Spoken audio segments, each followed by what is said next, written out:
First time in American history, the number of white people went down.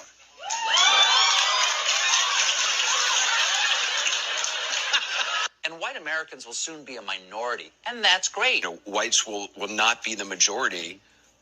I mean, it's an exciting transformation of the country. It's an exciting evolution and progress of our country. We are going to be a white minority very, very soon.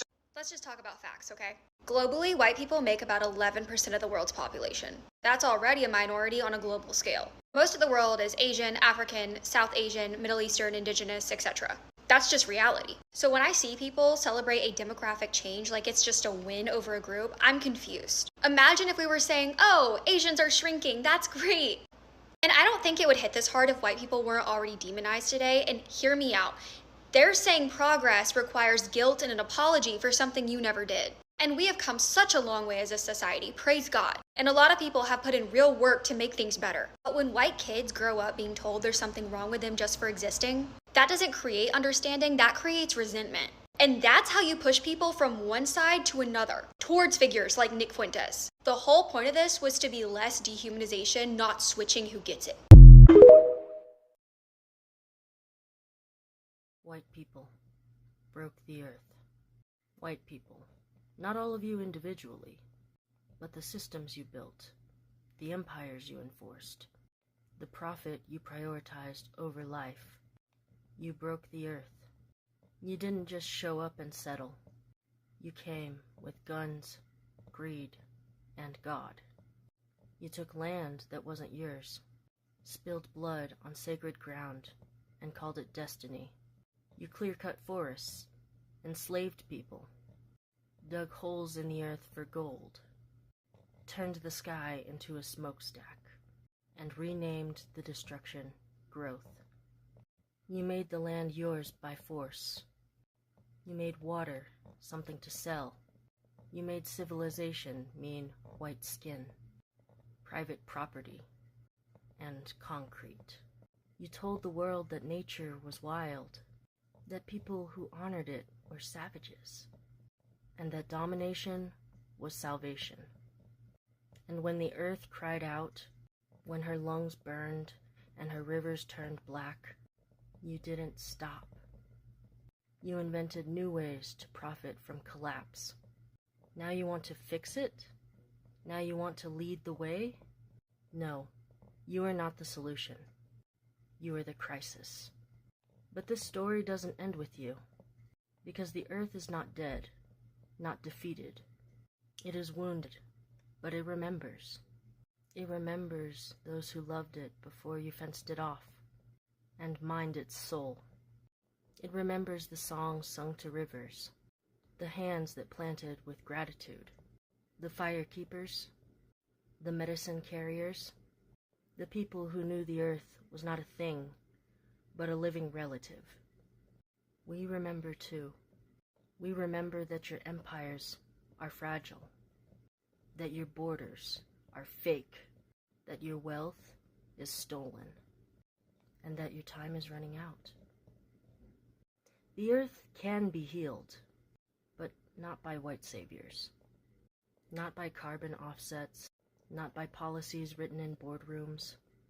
Healing will come through justice, through land back, through reparations, through abolition, through the return of what was stolen, and the dismantling of what never should have existed. The earth isn't dying, it's remembering, and it will only heal when white power ends. Cope.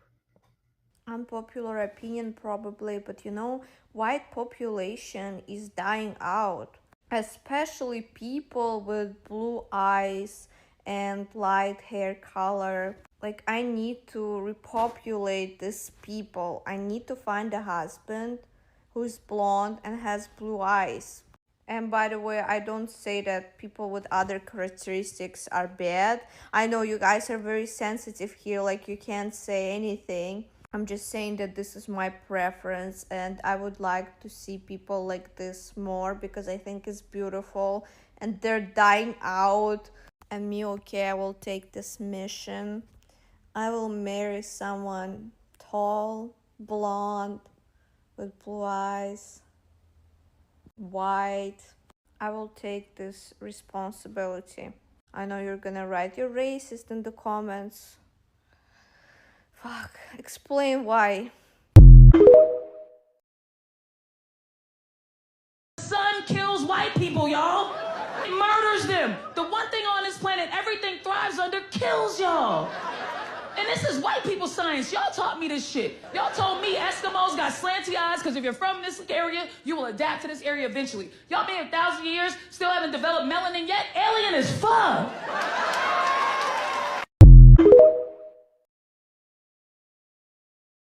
I do not give a fuck if white people go extinct. And the reason why is because I'm not a white supremacist. I don't think that white skin is inherently better because I'm not a fucking idiot. I get so many messages like this, like, oh my god, like, you don't care about the white man, like, white men are so oppressed, and you don't care if we go extinct. I don't care. I don't care. I've dated people of all races. That has never been a factor for me. What is a factor is the person's vibe and personality. Most of the white men that I've encountered have been incredibly repulsive, racist, or disgusting, especially in small towns. It's not important to me to marry a white man to pass on my white genes. If I choose to have children and I have children with somebody with brown or black skin, the kid will still look like me. They will all share all of my same features. So honestly, I would probably be more upset about coffee going extinct than white people. I don't give a fuck. And it's not that I don't like the color of my skin. I love the way I look. I think I'm really cutie and just, I love my life. But I don't take pride in being white. There is a difference between self-love and white supremacy. I'm not a white supremacist, period. We need to start being genuinely honest and unapologetically truthful about the white population. Making us feel like we're the majority anymore is no longer viable. We are now only 8% of the world's population, and 100 years ago we were 30 to 35% of the world's population. So only 100 years ago, nearly a third of the world's population was white, and fair enough, we were the majority, and we were made to feel like the majority, and that has positive emotions and bad emotions. Okay, we should potentially, as being such great builders of the world, we should help other races and religions and beliefs, etc., etc. However, in 2025, we are the 8%. Why are we still being made to feel sorry about everybody else? Everyone else is growing. Everyone else is having kids. Everyone else seems to have opportunity. But the white population, the birth rates are on its arse. And if they get much worse, in another 100 years, we will be eradicated from this earth. I and all of my ancestors for the whole of time refuse to, just be eradicated as such an important race. We have built so much of the world. We have given opportunity to so many other races across the world. And if you're still sat there in your bedroom with your green hair feeling sorry for the Windrush generation and for things that happened in the past, well, that is on you. We shouldn't feel bad in modern day history, because look around, everybody's got the same equal opportunity. Everybody has, well, actually, the argument would state that there's more opportunity for other races, especially with jobs in the UK being plastered out there where white British people couldn't apply. Look around, we've all got the same life now. We've all got the same, from birth till death, we've got the same opportunity. Yet the white population still feel terrible. They still feel bad. They feel guilty for being the dominant race. Well, we're not the dominant race. Stop feeling guilty about it. We are being eradicated from Earth, whether it's on purpose or whether it's our fault because we're not having kids. I don't know. Well, I might do, but I don't know it enough to say it online. So yeah, here I am, just being unapologetically truthful. The white race is being targeted, the white race is dying out, and the white race needs to defend themselves. Not violently, but stick together, have kids, grow, give ourselves opportunity, do what the rest of the world is doing. Having multiple kids and growing as a force, as a race, it's important. And it doesn't mean anything bad against other races. It just means that we all need to grow together so that we don't eradicate one of the races. Do you know what I mean? White people did not exist before 1681. I'm going to break out my whiteboard for this one. In the 17th century, in the Maryland and Virginia British colonies, there were freed people of British and African descent living together, working together, and marrying each other. These people were equally disgruntled with the lack of land opportunities and wealth opportunities that they could have as compared to the elite. The social ladder was very hard to climb. These people became very disgruntled, resulting in Bacon's Rebellion. This was a rebellion that involved people of multiple national origins, including Britain and African, to go against the landholding elite. This posed a major threat to capitalism because the working class was united to overthrow the elite. The colonists decided the best way to conquer these individuals was to divide them. This is a divide and conquer strategy, and it worked. It's still working today in America. The colonists decided to create the labels of race to divide the working class.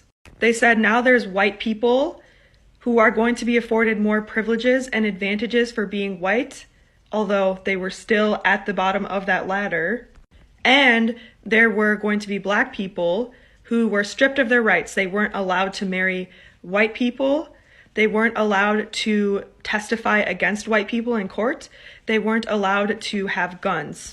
This created a psychological divide and encouraged racism. So now those two groups that were once united are now two groups of people. We have the white working class and the black working class, and then of course the indentured servants and enslaved people at the bottom. Although these white people had more privileges and advantages, there's still this entire social ladder to get the same land, wealth, and opportunity as these people. But now these people are turned onto these people because they're afraid that these people will take away their opportunities. When in fact, it's these people taking away everybody's. See this today. Think about the rural white American working class. They generally are very poor people that are never going to make it to the same degree as the 1%. These people tend to be very racist and are afraid of non-white people taking their jobs. Their minds are focused on other members of the working class because they are racist and think that those people are causing the problems, when it's been these people all along. This is how capitalism is maintained, by dividing the people at the bottom instead of thinking maybe we shouldn't have a ladder in the first place.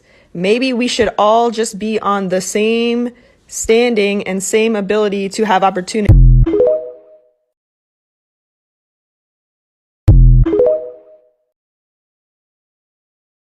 Worked diligently in that time period to change my language around how I speak about race and racialized peoples, including myself, someone who has been made to be white.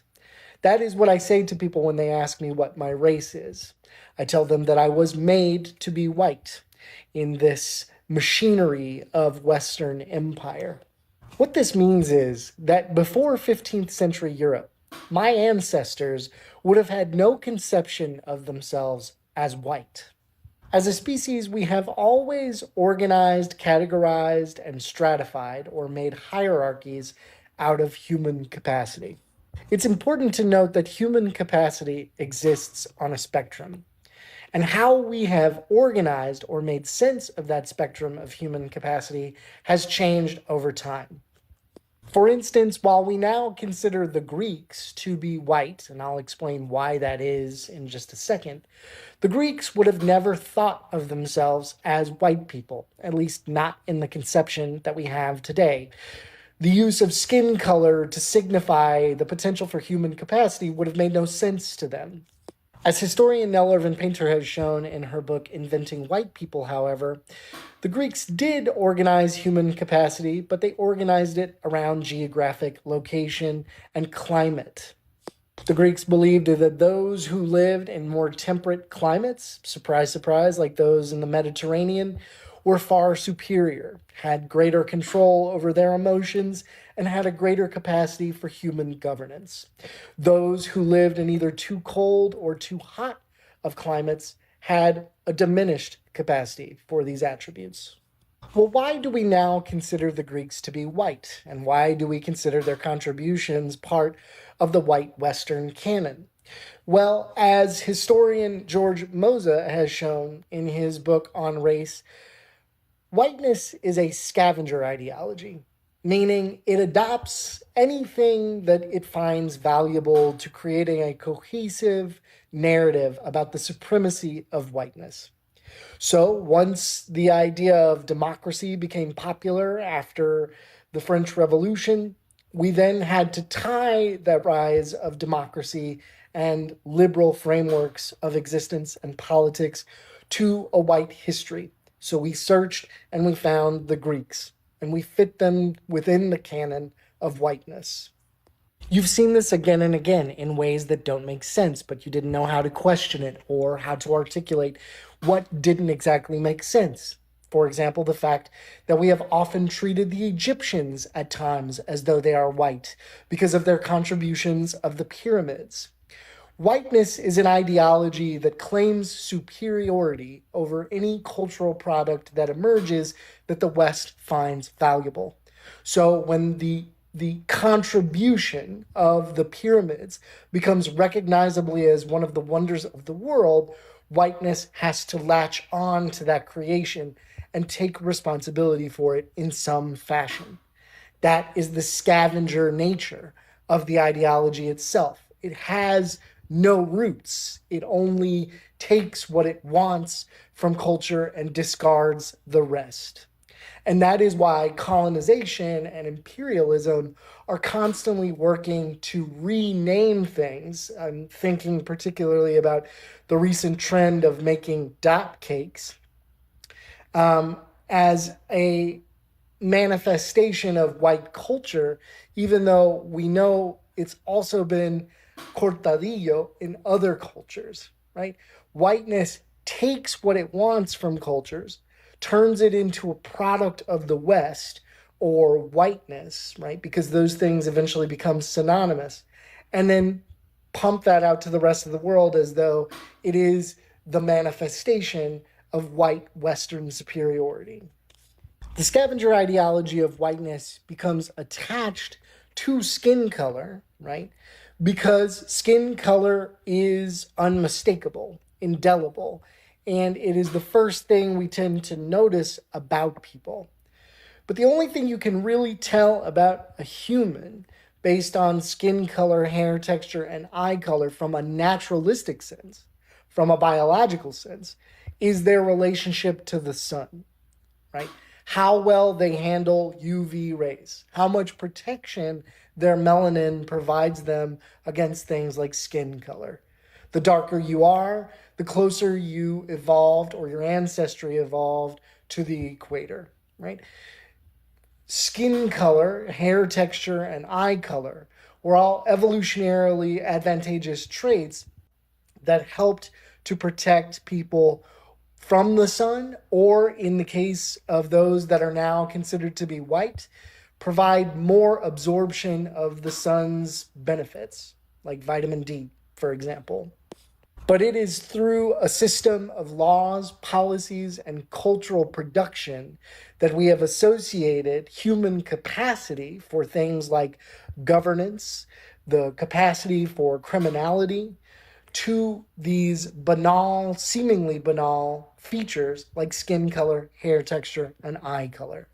The most clear-cut example of the fluid nature of race in the United States context comes from the 19th century and the migration of both Irish and Italian immigrants. When the Irish and the Italians were immigrating here in mass in the 19th century, and there was extreme competition in the labor market between Irish and Italian Catholics and the dominant white Anglo-Saxon Protestant culture in the United States, Italians and Irish were not considered to be white. However, after the two world wars, the authority of Western Europe came into question. Colonies around the world began to realize that this preaching of superiority of Western culture was nothing more than a farce. That we have gone to war twice now, the entire world, for these European conquests. And so the United States, in an interest of consolidating power within its own context, began to allow Irish and Italian immigrants to fold into whiteness as this amalgamatory category of power.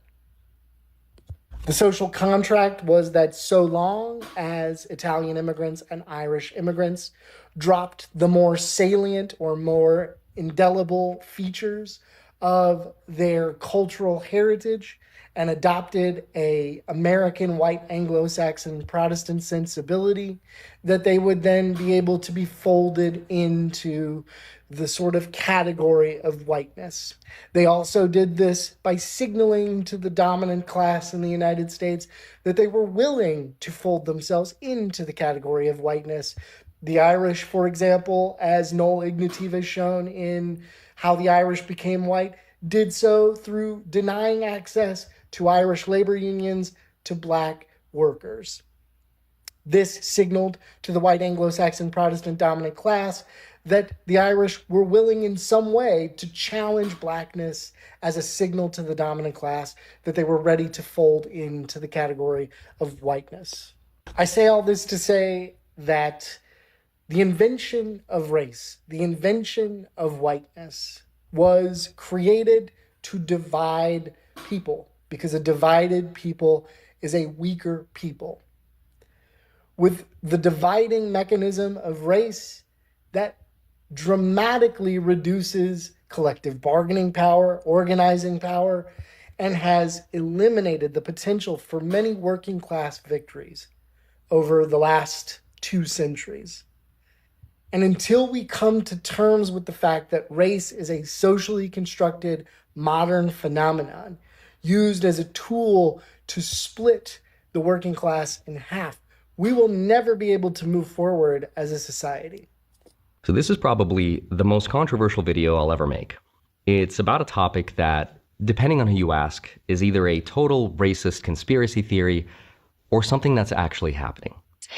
Isn't the end of white America, as we see the rise of Hispanics, a good thing? Proof that America is a melting pot, that anybody can succeed here, no matter the color of your skin or your religion or whatever. What is going to hold us together when we don't have a common religion? We don't have common beliefs about right and wrong and morality as we used to. We are at war over whether or not equality means equality of rights or equality of reward. Now, there's a lot of names for it. Some people call it the end of white America or the replacement theory, which is the idea that white populations in Western nations are being replaced on purpose through immigration, low birth rates, and corporate policies. And white Americans will soon be a minority, and that's great. Whites will not be the majority. I mean, it's an exciting transformation of the country. It's an exciting evolution and progress of our country. We are going to be a white minority very, very soon. I'm okay with that. America is going to look very different in 100 years. You're not going to be able to tell you're black, you're white, you're Hispanic, you're Puerto Rican, whatever. It's going to be very complex. For the first time in American history, the number of white people went down.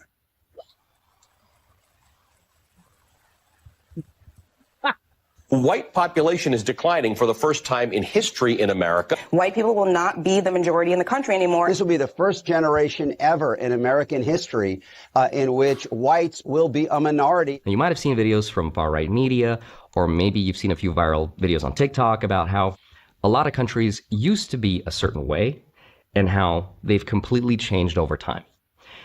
And that has led people to, in some cases, wake up in their own country where the laws that are meant to protect them are now putting them in prison over just speaking up about them. Arguably, the best example of this is, of course, the UK, where saying something offensive on the internet can get you in jail. You went on to say that you did not want your money going to immigrants who, quote, rape our kids and get priority, end quote. Although you said that you had no intention of carrying out any act of violence, there can be no doubt that you were inciting others to do so. Otherwise, why post the comment? And that's made people worry that if we don't talk about this now, if we don't do anything about it, the U.S. will find itself in the same situation. And it's coming so fast, within 5 or 10 years, it is going to be way out of control. We have a prime example of this, Europe. Europe is gone. and they will have to fight in the streets to get it back, and that's coming. So today, I really want to look at this as objectively as I can, because when you take away the anger and the headlines, I think there's a very real explanation for it. And the reason I wanted to make this video is not just to prove to you that this is in fact happening, but it's also to ask a bigger question. Why is this happening? And what does it mean when the identity of a country changes? And why are some people upset while the leaders celebrate it? And the wave still continues. It's not going to stop, nor should we want it to stop. So let's take a look at the data and what it actually shows, the emotional reactions people are having, the incentives behind it, and at the end of this video, I'll share my own story as an immigrant and my family's experience. So with that said, let's get into it. Hi, my name is Henri Jick. Hope you're doing well. Come for the finance and stay for immigration. Now, let me first sort of explain how we got here, because we have to go back to one law that changed everything. In 1965, the United States passed something called the Immigration and Nationality Act. Some people call it the Hart-Celler Act. Now, the goal was to end an old immigration system that prioritized European immigrants over everyone else. Before 1965, the US used quotas that favored immigrants from countries like the UK and Germany, Italy, and it limited immigration from Asia, Africa, and parts of Latin America. Now, at that time, in the context of the civil rights movement, they were trying to change that. So Hart-Celler did actually three big things. First, it got rid of those quotas completely. Second, it replaced it with a system that was based mostly on something called family reunification and employment-based visas. And three, it placed a cap on immigration from the Western world for the first time. From this day forth, those wishing to immigrate to America shall be admitted on the basis of their skills and their close relationships to those already here. Now, here's something really important. At that time, politicians told the public that this law would not really change the demographic makeup of the United States. President Lyndon Johnson said himself that the law would not reshape America.